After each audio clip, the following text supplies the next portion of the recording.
আমরা যুগভেদে নাম কথা সাধন করলাম। লীলা বিষয়বস্তুর মধ্যে প্রবেশ করব। যে বিষয়বস্তু বা যে লীলা আজকে আমরা সাধন করব, বৃন্দাবনে এক ভক্ত, আমাদের পশ্চিমবাংলার এক ভক্ত বৃন্দাবনে গিয়ে আমার রাধা গোবিন্দকে লাভ করেছিলেন, সেই ভক্তের কথা আমরা সাধন করব আজ। আমরা সবাই, মানে বিশেষত মায়েরাও এখন অনেকে বাইরে বেরোয়, কর্মক্ষেত্রে যায়, বাবারা তো সবাই, আমরা সবাই কিন্তু জীবনে সম্পদের পেছনে ছুটি। সারা জীবনে জ্ঞান হতো, ততদিন থেকে জ্ঞান হয়েছে। জীবনে আমরা কোনো না কোনো জিনিসের প্রতি ভীষণভাবে আকৃষ্ট হই। কারণ অলংকার আদির প্রতি ভীষণ আকর্ষণ থাকবে। দেখবেন অনেক মায়েরা আছে, একটু অর্থ সঞ্চয় হলেই গয়না করতে চলবে, এটা তার আকর্ষণ, তার নেশা। কেউ বস্ত্রের প্রতি আকর্ষিত হয়, কারো শত আছে কিন্তু কোনো ভালো বস্ত্র দেখলে ওটা চাই। কারো জায়গা কেনার নেশা থাকে, আছে অনেক জায়গা সম্পত্তি আরো নেব। কারো গাড়ির নেশা থাকে, গাড়ি আছে কিন্তু আবার নেব। কারো বাড়ির নেশা থাকে, দেখবেন এখানে একটা বাড়ি করছে, ওখানে একটা বাড়ি করছে, এরকম মানুষের একটা আকর্ষণ থাকে, সবার আছে। কিন্তু আজকে এমন একটা বিষয়বস্তু যাকে তিনি প্রমাণ করেছেন, সবার মনেই কোনো না কোনো বিষয়ের প্রতি আকর্ষণ থাকে, কিন্তু যদি কারো একবার কৃষ্ণ নামের প্রতি আকর্ষণ আসে, এই জাগতিক জগতে ধন সম্পদের প্রতি সবার আশা থাকে, কিন্তু যদি কেউ একবার কৃষ্ণ ধনে ধনী হয়ে যায়, এই জাগতিক জগতের কোন মূল্যবান বস্তুই তাকে আর ধরে রাখতে পারে না, বা তার মনের মধ্যে লোভ সৃষ্টি করতে পারে না। আসুন আমরা এই বিষয়বস্তুটার উপরে আজকে লীলাটা সাধন করব। কথায় বলে গোবিন্দ নাকি কাঙালির ঠাকুর, সে কাঙালকে বড় ভালোবাসে। আর ভগবান যাকে চায় তাকে কাঙাল করেও দেয়। জীবনে যদি কষ্ট পান, আমি দেখেছি এরকম অনেক ভক্তকে, ভগবানের চরণে দাস হয়েছে, জীবনে কষ্ট হয়েছে বলে ভগবানকে ছেড়ে দিয়েছে। এটা করো না। ভগবানকে ডেকে যখন কষ্ট পাবে, আনন্দ করবে। কেন জানো? এই যে এইখানে দৃশ্যটা দেখেন, এইখানে একটা বাচ্চা দুষ্টুমি করছিল, তার মা তাকে বকছে, বড় বড় করে চোখ দেখাচ্ছে, হাত ধরে টেনে নিয়ে যাচ্ছে। এটা কি আপনি করতে পারবেন? সেটা তার মা বলেই করেছে না। আপনি হলে চুপ করতে বলতে পারবেন, খুব বেশি একটা চকলেট দিয়ে বসিয়ে রাখতে পারবেন। তার মা যদি এরপর বেশি দুষ্টুমি করে মারতেও পারে। আপন যে হয় তাকেই শাসন করা যায়। ভগবান যাকে আপন ভাবে তাকেই তো পরীক্ষা করেনি। তাই হরি হরি জগতে এত মানুষ থাকতে গোবিন্দ তোমার পরীক্ষা নিচ্ছে, তার মানে ভেবে নাও সে তোমাকে আপন করে নিয়েছে। কথায় বলে না, সৎ পথে চললে অনেক কষ্ট পেতে হয়, আর অসৎ পথে যারা চলে অসুবিধা নেই। আর এই কারণে লোক অসৎ পথে যেতে পারে। আরে ও অসৎ পথে রোজগার করে আজকে কত বড় বাড়ি করেছে, আমি সৎ পথে আছি, বাড়িটা রিপেয়ার করার পয়সা। একটা কথা মনে রাখবে বাবা, সৎ পথে গেলে সে পথে কাঁটা বিছিয়ে রাখে ভগবান, আর অসৎ পথে ফুল বিছিয়ে রাখে। স্বাভাবিক, যারা দেখবে অসৎ পথেই যাবে, ফুল বেছানো আছে না, কোনো কষ্ট নেই। আর সৎ পথে কাঁটা বেছানো আছে, গেলে কষ্ট পেতে হবে, কিন্তু ওই কাঁটার পথ দিয়ে গেলে শেষে তুমি শিখরে উঠতে পারবে। আর ফুল বেছানো পথ বেছে নিলে গিয়ে তোমাকে কাঁদে পড়তে হবে। শেষটা ভাবো, প্রথমটা ভাবলে হবে। কারণ প্রথমে যদি আমি রাস্তা ভুল করি পরিবর্তন করতে পারবো, শেষে গিয়ে খাদে পড়ে গেলে আর উঠতে পারবো না। শেষে গিয়ে করার কিছুই থাকবে না। তাই সৎ পথে থাকো, কষ্ট হোক সহ্য করো। একটা কথা মনে রাখবে বাবা, একটা টক তেঁতুলের গাছ, একটা মিষ্টি আমের গাছ, বাচ্চারা কোনটাই গিয়ে পাথর ছুড়বে? মিষ্টি আমের গাছে মিষ্টি ফল যে দেয় তাকে পাথর খেতে হবে। জগতে যারা সৎ আছে কষ্ট তাদেরকে পেতেই হবে। সবাই চাই বলেই কষ্টটা পায়। জানি তাই জয় রাধে। তাই আসুন সেরকম একটা ভক্তের কথা আজকে আমরা আস্বাদন করব। আজকে যে বিষয়বস্তু বাজে লীলাটা আমরা আস্বাদন করব, আমাদের পশ্চিম বাংলার ভক্ত যার নাম হলো লালা বাবু এবং জগৎশ্রী। আসুন ছোট করে গৌরচন্দ্রিকার মধ্যে দিয়ে লীলা বিষয়বস্তুর মধ্যে প্রবেশ করব। কিবা বলি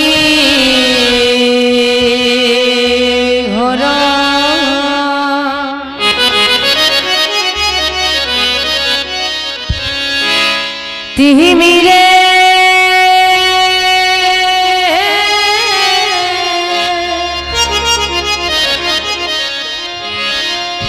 আমাদের গোড়া সলো জগজনে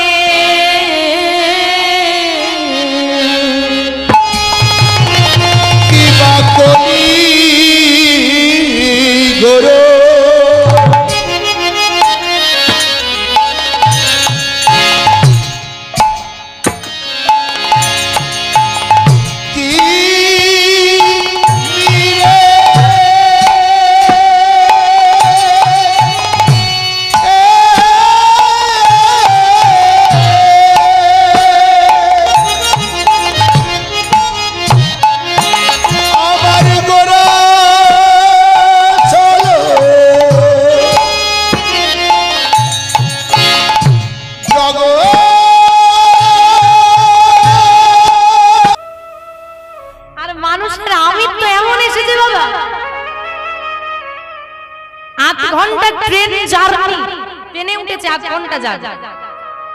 সিটে একটা রুমাল লেগে দিয়েছে, বলে এই সিটটা আমার। ওখানে আমি বসেছি নয়, ওইখানে দাদা আমি ওখানে বসেছি, এটা না বলে সিটটা আমার। তো এখানেও আমৃত্যু। আমাদের আমৃত্যুর কোনো মূল্য নেই, আজ আছে কাল নেই। প্রকৃত যদি আমার বলে কিছু থাকে, আমার প্রকৃত যদি আমার বলে কিছু থাকে, সেটা হলো দয়া। আমার ছেলে আজ আছে, কাল বলবে বুড়ি যে কবে মরবে, মরেও না, চলাচল ছাড়। মা আজ আছে, কাল থাকবে না। বাবা আমার বাবা আজ আছে, কাল থাকবে না। যেদিন আমি পৃথিবীতে এসেছিলাম, আমি যার গর্ভে 10 মাস 10 দিন ছিলাম, আমি তাকেও চিনতাম না। তাকেও আমি চিনতাম না, আমি তাকে চিনতাম, তার থেকে এসেছি, তার কৃপায় এসেছি। আবার যেদিন চলে যাব তার কাছেই যাব। এ জগতে সবাই আমার আমার বলে ছেড়ে চলে যাবে, কিন্তু দয়াময় ছিল, আছে, থাকবে। প্রকৃত আপন হলো সে আমার। যখন এই কথাটাই আমরা মায়ার অন্ধকারে ঢুকে গিয়ে ভুলে গেলাম, ভুলে গিয়ে গোবিন্দ সেবা ছেড়ে দিলাম, তখনই তিনি এলেন। গোরাশিল জগজনে, গৌরী জগজনের মাঝখানে এলেন। এই যে মায়েরা আপনার বাচ্চাদেরকে স্কুলে ভর্তি করেন, এইবার স্কুলে ভর্তি করে আপনারা তাকে বই কিনে দেন, খাতা কিনে দেন, স্কুলের ফিস দেন, টিউশন দেন, টিউশনের ফিস দেন, স্কুলে পৌঁছে দেন। এখন স্কুল বাস হয়ে গেছে, স্কুলের বাসে তুলে দিচ্ছেন, যা যা লাগছে আপনি দিচ্ছেন, কোনো খামতি আছে কি? তারপর যদি ছেলে ফেল করে কি করবে? শাস্তি দেবে না? বকাঝকা করবে না? মারবে না? করো তো, করো তো। তো ভেবে দেখো না, তোমার ছেলেকে সব দেওয়ার পর যদি কাজের কাজ কিছু করতে না পারে, তুমি যদি শাস্তি দাও, সেও তো তোমাকে এমনি ঘুরতে পাঠায়নি এখানে, সেও তো কাজেই পাঠিয়েছে। তোমাকে বলার মতো মুখ দিল, শোনার মতো কান দিল, ভ্রমণ করার মতো চরণ দিল, সেবা করার মতো হাত দিল, গোবিন্দের ভজন সাধন করার মতো সর্বাঙ্গ দিয়েছে, দর্শন করার জন্য নয়ন দিল, সবই দিয়েছে, কিছু তো কমতি রাখেনি।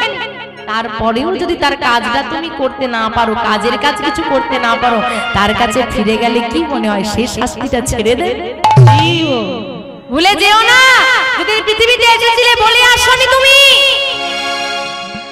যে আমি মর্তধামে গিয়ে চাকরি খুঁজবো, তুমি বলে আসনি আমি তার পেছনে ঘুরবো, তার আলোচনা করব, ওর ক্ষতি করব, এগুলো আমরা বলে আসিনি। গোবিন্দকে যেদিন আমরা বলেছিলাম 84 লক্ষ জনি করিয়া ভ্রমণ পেয়েছি স্বাধীন মানব জনম, 84 লক্ষ বার ভ্রমণ করে যখন সাধনা করে এই জীবনটা পেলাম, গোবিন্দ আমাদেরকে প্রশ্ন করেছিল এত জন্ম থাকতে মানব জন্ম তুই কেন চাস? আমরা বলেছিলাম মানব দেহ হলো কৃষ্ণ ভজনের যোগ্য জন্ম, আমি তোকে মানব দেহ দেব, তুই আমাকে কি দিবি? আমি তোমার দাস হয়ে থাকব। কিন্তু এই পৃথিবীতে এসে জীবে নিত্য কৃষ্ণ দাস তাহা ভুলি গেলাম, সেই দোষে মায়া পিশাচি তার গলেতে বন্দিলা।